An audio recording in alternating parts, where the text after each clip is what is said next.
pagi, perkenalkan saya dengan Dr. Jovanka yang bertugas saat ini. Saat ini saya akan melakukan pertolongan asuhan persalinan normal. Mari kita mulai. Yang pertama, mengenali gejala dan tanda kala 2. Mendengar dan melihat adanya tanda persalinan kala 2. Yang pertama, ibu merasa adanya dorongan kuat dan meneran. Yang kedua, ibu merasakan tekanan yang semakin meningkat pada vagina. Yang ketiga, perineum tampak menonjol. Dan yang keempat, vulva dan sphincter ani membuka. Selanjutnya, kita menyiapkan pertolongan persalinan. Pastikan kelengkapan bahan dan obat-obatan esensial untuk menolong persalinan. Dari tempat yang datar dan keras yang sudah dialasi kain, lampu sorot 60 watt dengan jarak 60 cm dari tubuh, lalu kain bedung bayi yang sudah dibentangkan beserta kain pengganjal bahu bayi. Lalu balon penghisap dan ambubek, obat-obatan, vitamin K dan tetes mata. Selanjutnya kita akan menyiapkan oksitosin 10 unit dan alat suntik steril sekali pakai dalam partus set. Selanjutnya penolong akan menggunakan celemek plastik,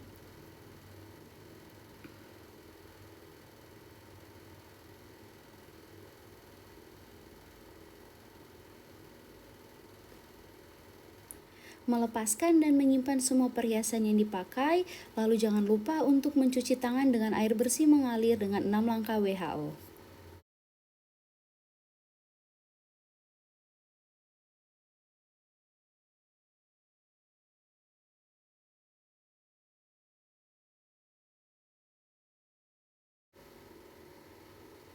Setelah mencuci tangan, penolong akan menggunakan sarung tangan DTT pada tangan yang akan digunakan untuk periksa dalam.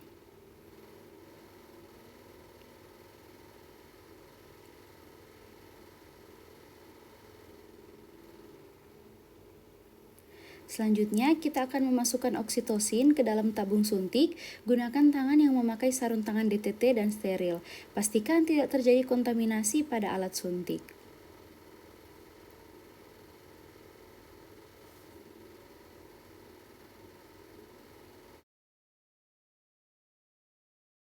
Selanjutnya, kita membersihkan vulva perineum dengan hati-hati dari depan ke belakang dengan menggunakan kapas yang dibasahi air DTT. Jika introitus vagina, perineum, dan anus terkontaminasi tinja, kita bersihkan dengan saksama dari area depan ke belakang. Kita buang kapas yang telah terkontaminasi, juga ganti sarung tangan yang telah terkontaminasi. Lalu dengan teknik asepti, kita melakukan pemeriksaan dalam untuk memastikan bahwa pembukaan serviks sudah lengkap. Bila selaput ketuban belum pecah, sedangkan pembukaan sudah lengkap, maka kita akan melakukan amniotomi. Selanjutnya kita periksa denyut jantung janin, DJJ, setelah kontraksi terakhir untuk memastikan bahwa DJJ dalam batas normal, yakni 120 sampai 160 kali per menit. Lalu kita ambil tindakan yang sesuai jika DJJ tidak normal, dan kita dokumentasi hasil-hasil pemeriksaan dalam DJJ dan lainnya dalam partograf. Menyiapkan ibu dan keluarga untuk membantu proses bimbingan meneran, memberitahu ibu pembukaan sudah lengkap dan keadaan janin baik, lalu membantu ibu berada dalam posisi yang nyaman sesuai keinginannya. Lalu kita menunggu hingga ibu mempunyai keinginan untuk meneran, melanjutkan pemantauan kesehatan dan kenyamanan ibu serta janin sesuai dengan pedoman persalinan aktif dan mendokumentasikan temuan-temuan. Lalu kita jelaskan kepada anggota keluarga bagaimana mereka dapat mendukung dan memberi semangat kepada ibu saat ibu mulai meneran. Lalu kita minta bantuan keluarga untuk menyiapkan posisi ibu untuk meneran, yakni pada saat ada his, bantu ibu dalam posisi setengah duduk atau posisi lain yang diinginkan dan pastikan ibu merasa nyaman. Lalu kita laksanakan bimbingan meneran saat ibu mempunyai dorongan yang kuat untuk meneran. Apabila dalam 60 menit ibu belum ada dorongan, kita anjurkan ibu untuk berjalan atau berjongkok. Selanjutnya, kita akan meletakkan handuk bersih untuk mengeringkan bayi di atas perut ibu jika kepala bayi telah membuka vulva dengan diameter 5-6 cm. Lalu kita letakkan kain bersih yang dapat dilipat sepertiga bagian di bawah bokong ibu. Kita buka tutup partus set dan perhatikan kembali kelengkapan alat dan bahan. Lalu penolong menggunakan sarung tangan DTT pada kedua tangan.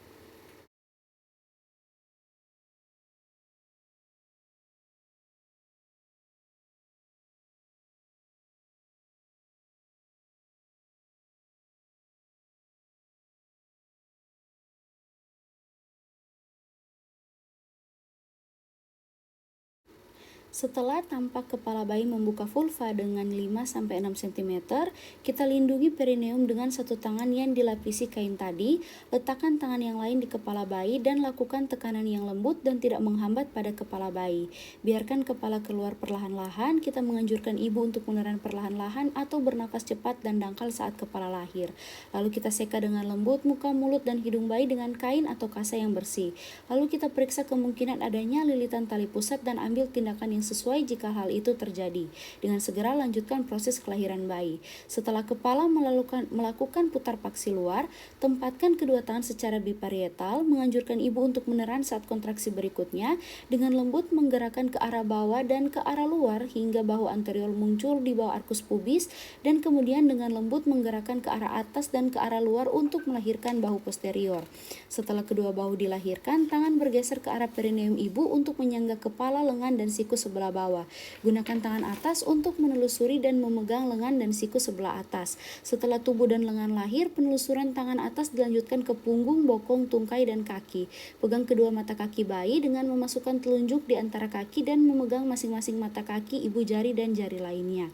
Lalu kita lakukan penilaian selintas pada bayi baru lahir. Jika bayi tidak menangis, tidak bernafas, atau menggap-menggap, lakukan langkah resusitasi bayi baru lahir. Kemudian kita keringkan bayi, membungkus kepala dan badan bayi kecuali bagian pusat. Letakkan bayi di atas perut ibu dan periksa kembali uterus untuk memastikan tidak ada lagi bayi dalam uterus atau ibu hamil tunggal. Selanjutnya kita memberitahukan pada ibu bahwa ibu akan disuntik agar uterus berkontraksi kembali. Dalam waktu 1 menit setelah bayi lahir, suntikan oksitosin 10 international unit intramuskular di sepertiga paha atas bagian distal lateral. Setelah 2 menit pasca persalinan, jepit tali pusat dengan klem kira-kira 3 cm dari pusat bayi.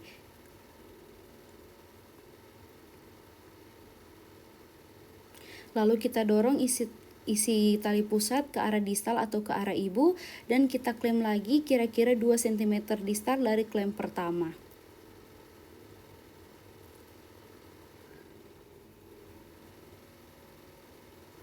Setelah itu kita keringkan bayi mulai dari muka, kepala, dan bagian tubuh lainnya. Ganti handuk basah atau kain dengan kain yang kering. Setelah itu kita akan menggunting tali pusat di antara jepitan 2 klem dan kita lindungi perut bayi menggunakan telapak tangan kiri.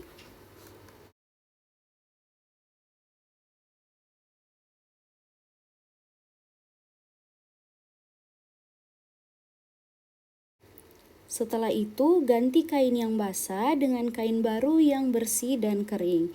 Kita letakkan pada daerah bawah bayi, lalu kita akan membungkus tubuh bayi dengan kain yang baru dan bersih.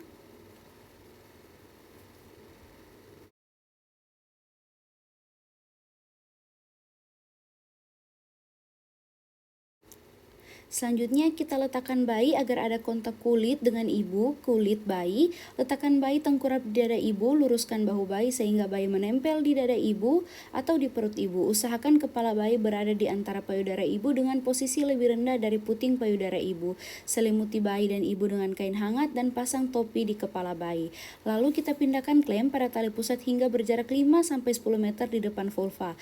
Letakkan satu tangan lain di atas kain yang ada di perut ibu, tepat di atas simfisis untuk mendeteksi kontraksi, sementara tangan lain menegangkan tali pusat.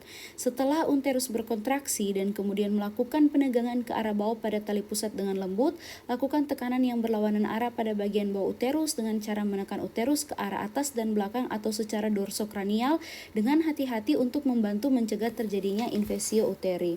Jika plasenta tidak lahir setelah 30-40 detik, kita menghentikan penegangan tali pusat dan menunggu hingga kontraksi berikutnya. Jika uterus tidak berkontraksi, kita meminta ibu atau seorang anggota keluarga untuk melakukan rangsangan puting susu.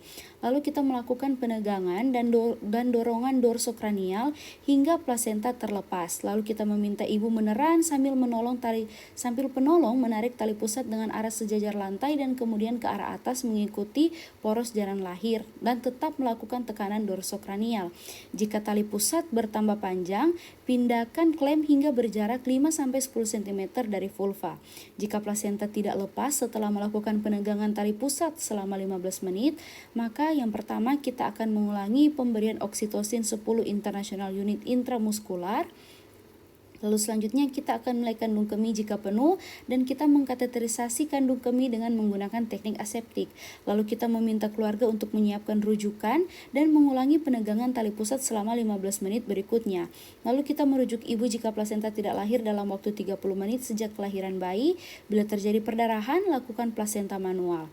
Saat plasenta terlihat di introitus vagina, kita melanjutkan kelahiran plasenta dengan menggunakan kedua tangan. Kita memegang plasenta dan dengan hati-hati memutar plasenta hingga searah jarum jam sampai selaput ketuban terpilin dan dengan lembut perlahan melahirkan selaput ketuban tersebut. Jika selaput ketuban robek, kita memakai sarung tangan DTT atau steril untuk memeriksa vagina dan serviks ibu dengan saksama atau menggunakan jari-jari tangan atau klem DTT untuk melepaskan bagian selaput yang tertinggal.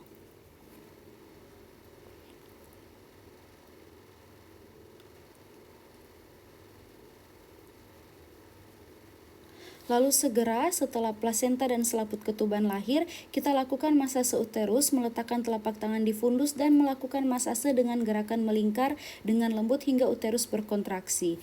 Lalu setelah itu kita cek apakah selaput ketuban lengkap dan pastikan bahwa jumlah kotiledon di dalamnya lengkap, yakni 16-20.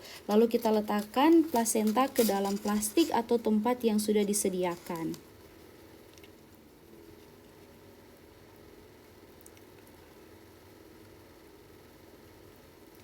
Selanjutnya kita lakukan evaluasi adanya laserasi pada vagina dan perineum dan segera lakukan penjahitan laserasi yang mengalami perdarahan aktif.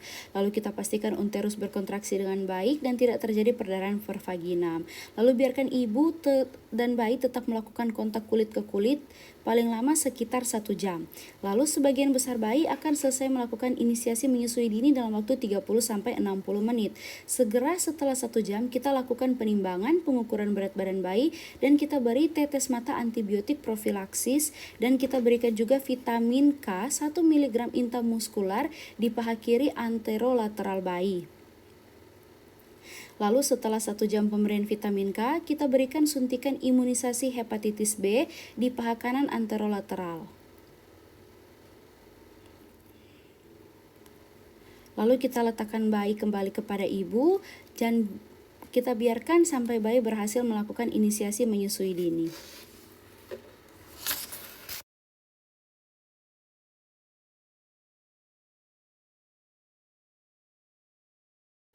Selanjutnya kita lanjutkan pemantauan kontraksi dan mencegah perdarahan pervaginam setiap 15 menit pada jam pertama pasca persalinan dan setiap 20-30 menit pada jam kedua. Jika uterus tidak berkontraksi dengan baik, melakukan asuhan yang sesuai dengan menata laksanakan atonia uteri. Ajarkan ibu atau keluarga cara melakukan masase uterus dan menilai kontraksi. Lalu kita lakukan evaluasi dan estimasi jumlah kehilangan darah. Kita periksa nadi ibu dan keadaan kandung kemih setiap 15 menit selama 1 jam pertama dan setiap 30 menit selama jam kedua pasca persalinan. Jangan lupa juga kita periksa kembali bayi untuk memastikan bahwa bayi bernafas dengan baik, yakni 40-60 kali per menit, serta suhu tubuh normal 36,5 sampai 37,5 derajat. Setelah itu kita tempatkan semua peralatan bekas pakai dalam larutan klorin 0,5%. Kita rendam selama 10 menit, kita cuci dan bilas peralatan setelah dikontaminasi, buang bahan-bahan yang terkontaminasi ke tempat sampah yang sesuai, bersihkan ibu menggunakan air DTT, bersihkan sisa cairan ketuban, lender dan darah, serta bantu ibu memakai pakaian yang bersih dan kering. Lalu kita pastikan ibu merasa nyaman, bantu ibu memberikan ASI, anjurkan keluarga untuk memberi ibu minum dan makanan yang diinginkan. Lalu kita rekomendasi tempat persalinan, kita lepaskan sarung tangan yang kotor, lalu kita rendam ke dalam larutan klorin selama 10 menit dalam larutan klorin 0,5%. Selanjutnya, penolong akan membuka celemek yang dipakai, mencuci tangan dengan 6 langkah menurut WHO.